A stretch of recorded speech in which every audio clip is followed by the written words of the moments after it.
Hello everyone, this is my review of the Bodyguard Inverted Umbrella.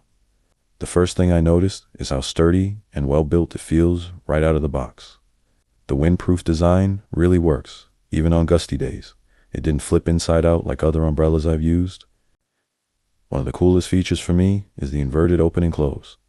It makes getting in and out of cars or doorways so much easier because the wet side folds inward, keeping water contained rather than dripping everywhere.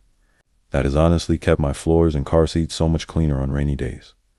The canopy itself is large enough to keep me dry even when the rain is heavy, and the reflective stripe adds a nice safety touch when walking near traffic in low light. The Teflon coating helps water bead right off, so it dries fast and doesn't feel heavy after rain. Even though it's a full-size umbrella, it still folds compactly and comes with a cover bag, making it great for travel or tossing into a backpack. It's an outstanding balance of size, durability, and convenience without feeling bulky. Overall, this inverted umbrella has been reliable, practical, and easy to use every day. If you want something that holds up in wind, keeps you dry, and doesn't drip everywhere when you close it, this one has worked really well for me.